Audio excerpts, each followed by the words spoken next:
Welcome everyone to A Closer Look. I'm Donna Kastner, and the topic we're going to dig into today is hackathons. And joining us today is Jamie Murdoch, Vice President of Sales at Experient. Jamie, welcome to A Closer Look.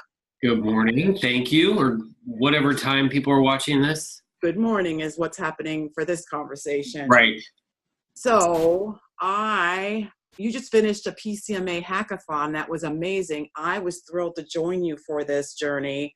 And I want to dig into that. But before I do, hackathons, can you help give us some definition? Because I'm going to assume there are folks tuning in that are wondering, what is a hackathon?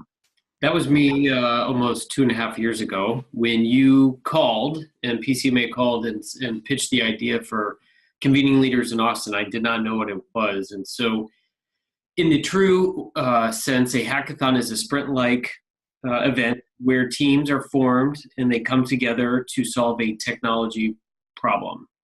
And oftentimes it's coders, software users. That's in the traditional sense. So when I started researching it, I was puzzled and thinking that I'm not that guy. I don't know how to code. I'm not in technology. While I work for a great technology company, that this is not it. And so we quickly started the conversation, you and I, no. Let's think about the methodology in the framework and using this as an experience for meetings and attendees. And that's what triggered my curiosity to start thinking about, okay, what would this look like and how can we make it fun, dynamic, and a different experience for attendees? Well, and so that early journey we did together, I think the thing that hit me was, holy cow, this actually checks off two boxes that are big, important things for events. It's the whole education piece, but it's the networking and connecting and having just really richer conversations. And this just seemed to foster it. That's it. And people attend meetings, like you said, for two reasons. One, information and content and networking.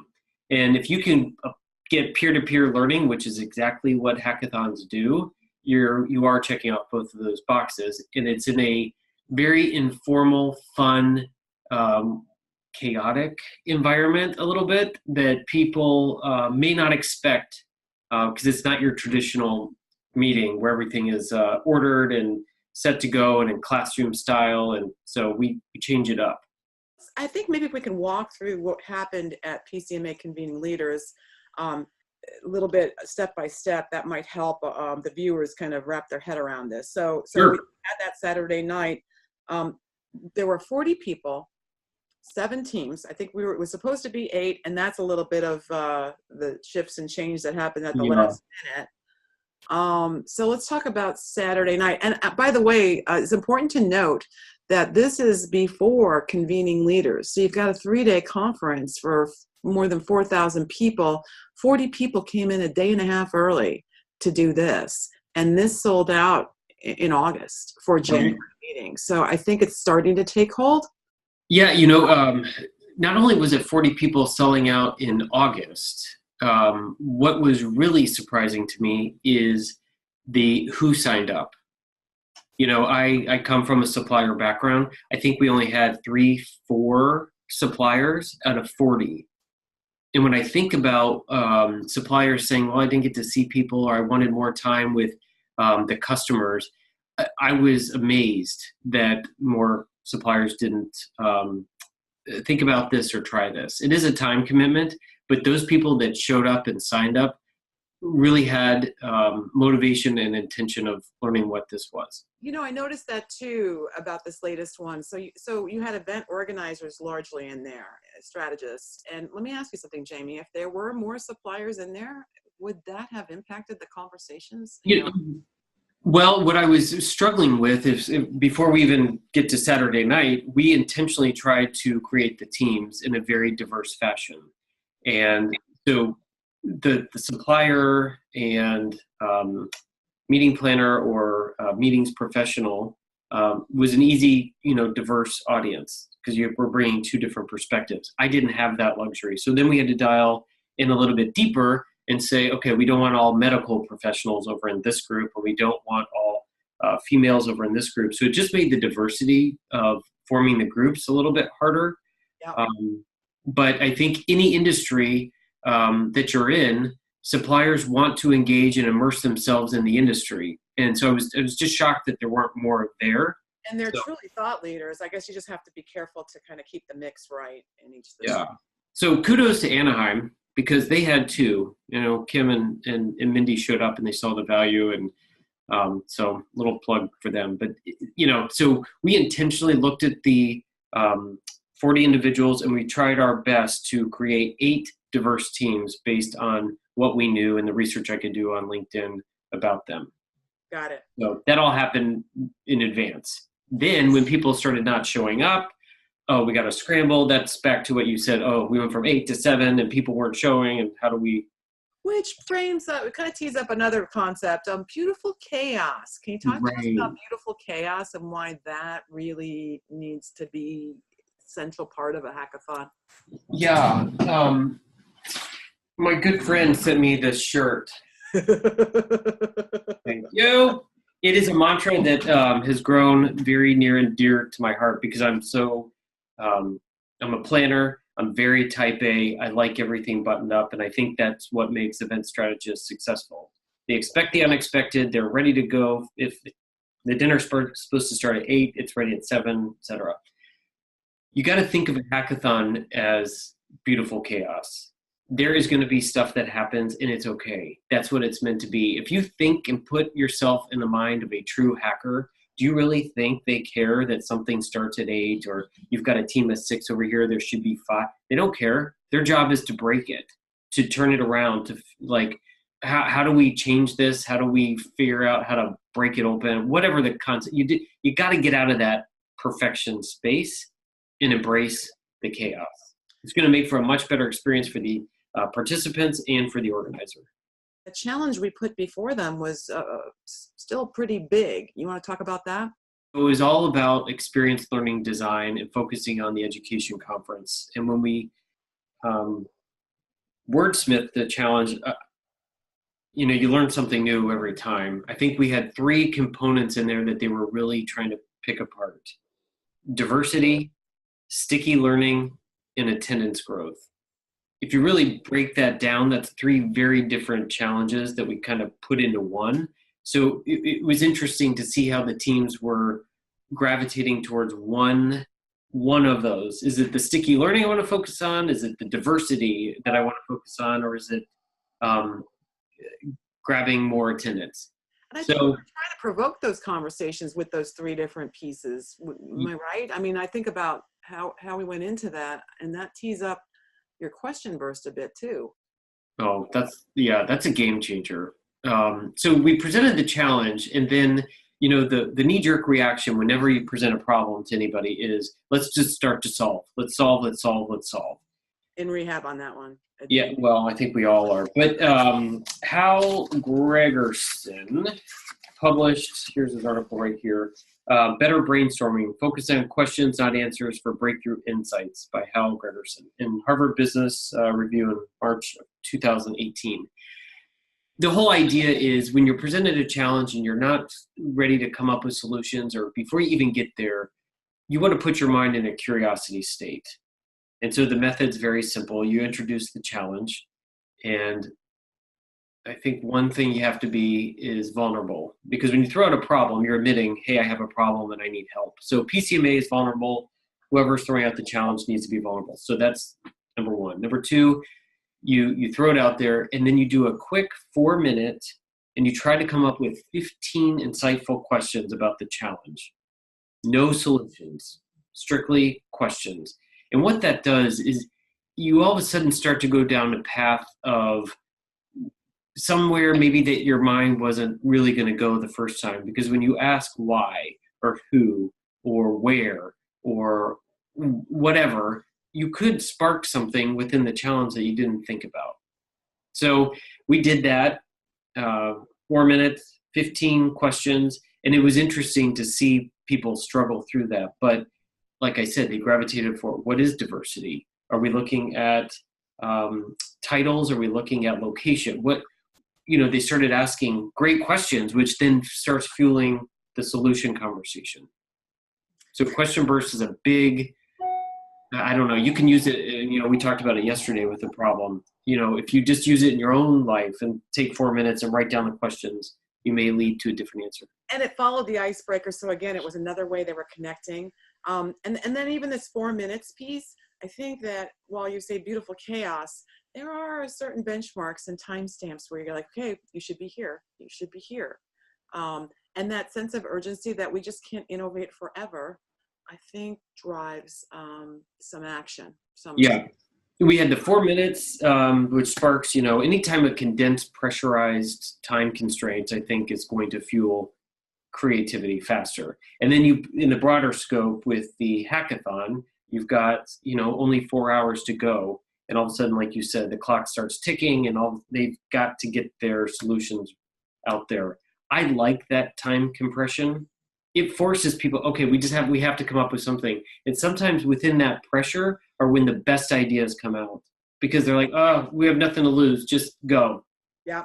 Yeah, and even the half-baked ones were amazing this on occasion. But let me just move on now. So it's Sunday. They've had a good night's sleep, a little white space. Now they're digging into the hacking, and that's when the mentors were introduced. And I have to tell you, the mentors this year were exceptional. Talk to me a little bit about the role of a mentor in a hackathon. Yeah, I think when we were doing our research and talking to hackathon organizers, Cornell and Amy told us about this idea. And it's a safe space for the teams to go to a subject matter expert to run ideas past them, maybe practice your pitch, maybe have them ask questions and poke holes. But the mentor role, I think both in Cleveland and then in Pittsburgh, really were a highlight for the teams. And this, with Julia, Megan, Pippa, Michelle, and Nick, we could have asked for a better 5 people to really walk around, ask the questions. And you know what else? They cared. They wanted these, they were either hackers or mentors before in their space, and they really wanted these teams to do well and succeed. And that was important. I could see the caring aspect jumping out very fast. Okay, so walking through that Sunday, so they're spitballing ideas. Now they're starting to winnow down to their best idea. We get around lunchtime as a box lunch because now the clock's ticking. They need to start thinking about and constructing their pitch. Each at various junctures, they're getting a quick 5-minute, tips and stuff from us. But it was really interesting seeing them flip to the pitch, which each team would pitch in front of a panel of judges. So talk to me a little bit about this competition element. And there was, as we were researching, there was some debate about, do you have a carrot, no carrot, prize, yes prize? And during the course of 2018, doing these hackathons, I was, you must have a prize. And then I worked with an organization that due to regulation, they could not have a prize. And I really thought it was going to diminish the experience, but I was wrong. Just the idea of winning was enough to fuel the motivation of these teams. A picture in the show daily of the winning hackathon team and their solution was enough to get these people motivated. So I eat my words a little bit, but I am still going to advocate for the idea of a prize, because I think that carrot at the end and the recognition with some type of cash or something, it fuels the competition. So that, the teams got together, we gave them some tips on how to pitch. You did a great job on sharing the Pixar pitch. Use that if you want, don't. But really tell the story of what your solution is, how it's going to solve the challenge. And if you do that, teams, the judges are going to understand it and probably gravitate towards choosing your solution. I think the thing about hackathons that I love is it culminates in this pinnacle moment at the end. So you've got the pitches. And in the case of this, I feel like we've continued to fine tune. What does it look like? What's the criteria the judges will apply? What's the time frame? With the number of teams we had, so they had 3 minutes to pitch and then 2 minutes of Q&A with judges. And I think that really was a nice blend. We've done other things, or all pitch. And I really liked where that landed. How about you? What'd you think of that? I liked it a lot. And I also like that we stick with the non-technical or tech-free pitches. There's no PowerPoint. I love the idea of getting creative with your foam board and markers and drawing out what your solution is and have that supplement your pitch. I'm a big fan of that. So I think that worked well. The other was, as I think about the pitches on the teams, some had one spokesperson and some had multiple. So that was interesting dynamics. But if you remember, Lisa Simpson, she said she's never spoke in front of a group of people before, ever. And here she was thrown into it, and she did it, and she broke through that fear. And that hit home to me, that this also is a place that all of a sudden becomes a safe spot for me to push through something that I'm fearful of. Maybe it is speaking in front of people. Absolutely. And think about it. So not only were they presenting in front of their fellow teams, but then we opened the doors and let others come in. So we were in a theater, and there were quite a few more people there watching these pitches that they were curious. They had heard about the hackathon, and this gave them a little glimpse of what was happening. So to feel like she made some advancements on that particular challenge was huge. But I really feel like, Jamie, and you do a masterful job of encouraging and affirming, and then you throw humor in at times when they're starting to get intense, and it's a transformation almost that they go through from when they enter the hackathon to when they leave. And the big thing I noticed, now the big convening leaders conference was happening, and every time I looked around, I saw a couple, 3 hackers walking together. It's like, they've now have some new friends. Totally. And if you go back to Saturday night, some of the motivating factors of them signing up were they were the only person from the organization that was there. They wanted to make new friends. They didn't know what it was. But you're right. Those bonds form over the course of those 2 days, and then takes them into the rest of convening leaders with these friendships that hopefully they're probably still talking and will continue to talk. Whether it's about, and they're all a little more comfortable with beautiful chaos. Oh, please. If you leave with nothing, leave it back. Okay, so this conversation could go on forever. If people watching this, I'm so glad we were able to do this, our little debrief. If people watching this are thinking, yeah, we should take a closer look at this, what would you recommend they do? Couple things. One is make sure you have the support. You remember when Megan and Pippa got up and they told their journeys? There were 2 very distinct, different dynamics happening there. One organization had everybody rallied around the whole idea and wanted to create the experience and embraced it. The other kind of was a lone soldier. I really believe in this, but I need you to do it. And it just didn't have the same traction. So if you're going to try it, you really got to make sure you've got the support of your organization and leadership. Because like I said, you better be vulnerable, because some of the members or people that are hacking, you may hear some things that are uncomfortable, and that's part of it. And might an internal hackathon be a good way to kind of maybe test the waters and expose leadership to the concept? Sure. Yes, I definitely think so. But, leadership, when you think about the question burst, Hal writes in his article, oftentimes leaders are the ones that get most defensive, because when you start asking these questions, guess what they want to do? They want to answer, they want to defend, they get very like, oh, we can't do that. It becomes excuses. You got to remember, a hackathon is a safe space for you to just blow up what is current state. You've got this free time. There are no deadlines. It's your time to really think outside of all normal practices and break it. If you're not in that mindset, this is not going to work. Agreed. So, yeah. And then there's the playbook. Maybe they take a look at the playbook if they're thinking about doing this, so they can kind of think through how they might approach it. Yeah, I think I have a copy right here. Well, you can download it online, but Don and I put this together before Cleveland. And it's on the Experient blog. You just search hackathons and it's there. And we're going to try to update that this year. And I want to really share a lot of the learnings from the dozen or so hackathons I've been a part of, because there's a lot of key takeaways, and it's just something I want to keep sharing with people of, watch out for this. You may want to try this. Having a hackathon on a trade show floor, I thought was crazy. And then I did it and I saw the fishbowl like environment, stuff like that. I want to. So it's like a buzz magnet on a trade show floor, I would imagine. Totally. Awesome. Yeah. Awesome. Our curiosity. So. All right. Any other thoughts? because I got a lot of thoughts. All right. But So part yeah. 2, we'll catch up with you again because I have a hunch you'll be doing quite a few more of these. So hack on. Thank you. Hack on. I like it.